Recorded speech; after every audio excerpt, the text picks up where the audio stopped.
লিটন কুমার দাস তার যে পারফরমেন্স জাতীয় দলের হয়ে সবশেষ তিনি 10টা ইনিংসে মানে সব ফরম্যাট মিলিয়ে 10টা ইনিংসে লিটন কুমার দাসের সিঙ্গেল ডিজিট আউট হওয়ার ঘটনা ঘটেছে 7 বার।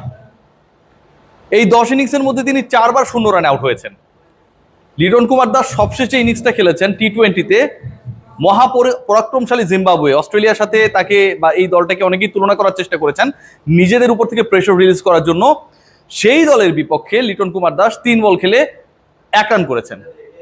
একজন ক্রিকেটার প্রথম বলে আউট হতে পারেন, সেটা নিয়ে কোনো সমস্যা নেই, কিন্তু the way he got out, blessing মুজারাবানির ইনকামিং ডেলিভারি যেভাবে তিনি বিট হয়েছেন, বলটা ভালো ছিল, সেটাকে আরো বেশি দুরন্ত দুর্দান্ত অসাধারণ বানানোর জন্য লিটন কুমার দাস ব্যাট এবং প্যাডের মধ্যে যে ফাঁকটা রেখেছিলেন এবং মিডল স্টাম্পটা উড়ে গেল, এটা ভাই দৃষ্টিকটু ছিল। প্রেসিডেন্টস বক্সে ক্রিকেট অফ চেয়ারম্যান থেকে শুরু করে প্রধান নির্বাচক সবাই খেলাটা দেখছিলেন এবং বিরক্ত হচ্ছিলেন।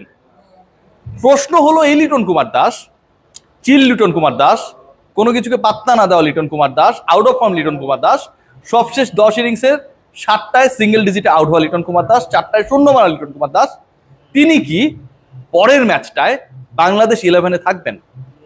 আর মাত্র ক ঘন্টা পরেই বাংলাদেশ এবং জিম্বাবুয়ে সেকেন্ড টি-20-তে মুখোমুখি হবে। প্রথম টি-20 রেজাল্ট দেখলে আমরা অনেক বেশি খুশি হতে পারি। স্কোর কার্ড সবসময় সত্য কথা বলে না, স্কোর কার্ডে কোথাও আসলে স্পেসিফিক ভাবে লেখা নেই তানজিদ হাসান তামিম কতগুলো লাইক পেয়েছেন কিংবা লিটন কুমার দাস কিভাবে বিট হয়েছেন, কোথাও এগুলো আমরা পাবো না। স্কোর কার্ডে লেখা না থাকলেও বাংলাদেশ যে ঢুকেছে, বাংলাদেশ যে প্রেশার হ্যান্ডেল করতে কিছু কিছু জায়গায় ব্যর্থ হয়েছে, 41 রানে 7 উইকেট নেবার পর 75 রানে পার্টনারশিপ হয়েছে 8ম উইকেটে, এবং লিটন কুমার দাস যেভাবে আউট হয়েছেন, নাজমুল শান্ত যেভাবে খেলেছেন, সেই প্রশ্নগুলো উঠছে। এখন প্রশ্ন একটাই যে বাংলাদেশ দল বিশ্বকাপে খেলতে যাবে, ওপেনিং এ টপ অর্ডারে রান করতে হবে, পাওয়ার প্লেকে কাজে লাগাতে হবে। এই যে হবে, এই প্রত্যেকটা হবেতে হওয়ানোর ক্ষেত্রে যিনি রোল প্লে করবেন বা যারা রোল প্লে করবেন, দে আর দ্য ওপেনার্স। একজন ওপেনার তার অভিষেকে 3টা লাইভ পেলেও 47 বলে 67 রান করেছেন, এটা নিয়ে কোনো সমস্যা নেই। কিন্তু সমস্যার জায়গা যেটা, সবচেয়ে বড় সমস্যার জায়গা যেটা, সেটা হচ্ছে যাকে অটোমেটিক চয়েস ধরা হয়, যে লিটন কুমার দাস তিনি বাংলাদেশ দলের অবিচ্ছেদ্য অংশ, পারফর্ম করুক না করুক সেটা নিয়ে আসলে বলার কেউ নেই। লিটন কুমার দাস খারাপ খেললেও তাকে সরানোর কেউ নেই। এই যে একটা ট্রেডিশন হয়ে আসছিল, সেখান থেকে পরের ম্যাচে তার পরিবর্তে পারভেজ হোসেন ইমনকে খেলানোর একটা পরিকল্পনা, আলোচনা যৌক্তিকভাবে রয়েছে। কেন বলছি যৌক্তিকভাবে রয়েছে এবং এই ঘটনাটা কেন ঘটতে পারে, সবার আগে একটা ব্যাপার ডিসকাশন করতে হবে যে বাংলাদেশ দল তারা আইসিসির কাছে যে মেইলটা করেছে 15 সদস্যের দলের, সেই মেইল প্রকাশ না করলেও, 15 সদস্যের দলটা ডিসক্লোজ না করলেও, সত্য ঘটনা যেটা, সেটা হচ্ছে বাংলাদেশ দল আলটিমেটলি যেমনটা আছে তেমনটাই রাখতে চান সিলেকশন প্যানেলের সদস্যরা। লিটনের তো বিশ্বকাপে যাওয়া নিয়ে কোনো সমস্যা নেই, কিন্তু লিটন কুমার দাস বিশ্বকাপে গেলেন ঠিকই, সৌম্য সরকার ইনজুরি থেকে ফিরতে পারলেন না ঠিকই, এরকম ঘটনা যদি ঘটে, আপনাকে তো বিকল্প ওপেনার হিসেবে যাদেরকে জিম্বাবুয়ের বিপক্ষে স্কোয়াডে রেখেছেন তাদের খেলতে দিতে হবে। এখন সৌম্য যদি শেষ 2 ম্যাচে ব্যাক করে, পরের ম্যাচেও যদি আপনি ইমনকে না খেলান, মানে 2 ম্যাচ চলে গেল, পরের 2 ম্যাচেও আপনার সুযোগ থাকছে না, কারণ হচ্ছে তখন সৌম্য সরকার ব্যাক করবে, এই তো ঘটনা। তাহলে পারভেজ হোসেন ইমনকে যে আপনি স্কোয়াডে রেখেছেন, তাকে দেখার তো সুযোগই দেওয়া হলো না।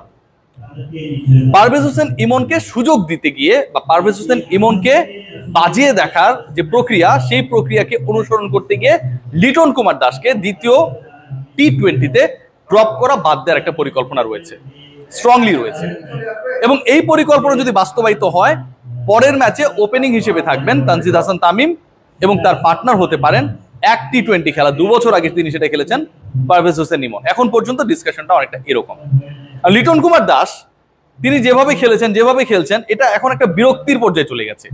সাধারণ মানুষজন এখন বলার শুরু করেছে, গতকালকে অনেকের ফেসবুক পোস্ট দেখছিলাম যে আসলে লিটন অল্পের জন্য আসলে সেঞ্চুরি মিস করলেন, আর মাত্র 99 রান করলেই তিনি তামিম গেলে পরে দ্বিতীয় টি-20 ব্যাটার হিসেবে বাংলাদেশের সেঞ্চুরি করে ফেলতে পারতেন।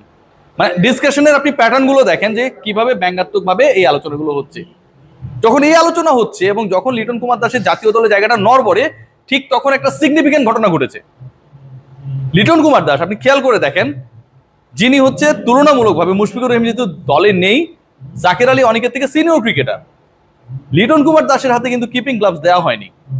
জাকের আলী অনেক যখন কিপ করছেন এবং জাকের আলী অনেকের উপর যখন পুরো team management, coach, selection panel, captain সবাই ভরসা করছেন যে সেই কিপিং করবে, এটা কিন্তু একটা সিগনিফিক্যান্ট বার্তা দেয়। ইট ডাজন্ট মিন যে লিটনকে তারা প্রেসার রিলিজ করতে চান। লিটন কুমার দাসের জন্য বা একজন সিজন কিপারের জন্য কিপিং না করাটাই প্রেসার। একজন সিজন কিপার তিনি কিপিং করছেন না, সেটাই প্রেসার। তাকে কিপিং থেকে সরানো হয়েছে কারণ লিটন কুমার দাসের পরিবর্তে ন্যাশনাল টিমে স্কোয়াডে হয়তো লিটন থাকবে, 11-এ অন্য বিকল্প যারা রয়েছে তাদেরকে বাজিয়ে দেখতে চায় team management, selection panel, coach, ম্যানেজমেন্টের সাথে যারা রয়েছে প্রত্যেকেই। জাকের ভালো কিপিং করেছে, লিটন ফিল্ডিং করেছে, ব্যাট হাতে ব্যর্থ হয়েছে। পারভেজ হোসেন ইমনের সাথে তানজিদ তামিমের রসায়নটা কেমন হয় সেটা নিয়েও আলোচনা রয়েছে। পরের ম্যাচটায় যদি ইমন সুযোগ না পান অথবা লিটন কুমার দাস যদি কন্টিনিউ করেন, it's going to be a huge pressure on Liton. কারণ তিনি এখন পর্যন্ত যেভাবে খেলছেন ইন্টারন্যাশনাল ক্রিকেট, স্পেশালি বিপিএল এর শেষের দিকে কিছু রান পেয়েছেন, সেটা তার নিজের জন্য বিশাল অ্যালার্মিং। আমি শুধু একটা এক্সাম্পল দিব, আবাহনীর পক্ষে ইনফ্যাক্ট লিটন কুমার দাস কদিন আগে একটা হাফ সেঞ্চুরি করেছিলেন সুপার লিগের ম্যাচে মিরপুর শেরেবাংলা স্টেডিয়ামে। আমি নিজে রিয়াসাত আজিম সেটা কভার করেছিলাম। সেই অর্ধশতক করতে গিয়ে Liton Kumar Das he has played 106 বলস, 56 রান করতে গিয়ে তিনি 106 বল খেলেছেন। সেই লিটন কুমার দাস 3 বলের বেশি জিম্বাবুয়ের বিপক্ষে টিকতে পারেন নাই, 33 স্ট্রাইক রেটে আউট হয়ে গেছেন। আইপিএল দেখে যারা বলছেন যে এবারের বিশ্বকাপ টি20টা is going to be a different tournament, অনেক রানস টান্স হবে, সেটা হোক আর না হোক, একজন ব্যাটার যিনি ওপেনিং এ ব্যাট করবেন, পাওয়ার প্লেকে কাজে লাগানোর দায়িত্বটা যার উপরে, তাকে তো ভাই অ্যাটাকিং হতে হবে। সেই জায়গাটায় আমার ওপেনারের যখন এই হতশ্রী রূপ, Bangladesh team management definitely they have to think about the other options. ব্ল্যান্ডারটা কোথায় হয়েছে? ব্ল্যান্ডারটা অনেক আগে থেকে হয়েছে। তামিম ইকবাল খান বাংলাদেশের ন্যাশনাল সেটআপ থেকে বাদ পড়ার পর বা অভিমানে টি20কে গুড বাই বলার পর থেকে অসংখ্য ক্রিকেটার ওপেনিং এ খেলেছেন। আমরা যতই গালিগালাজ করি, আমরা যতই নেগেটিভ কথা বলি না কেন, যতই তামিমের স্ট্রাইক রেট অ্যান্ড ডটস নিয়ে নেগেটিভ কথা বলি না কেন, সেই গ্যাপটা কিন্তু এখন পর্যন্ত কেউ পূরণ করতে পারেন নাই।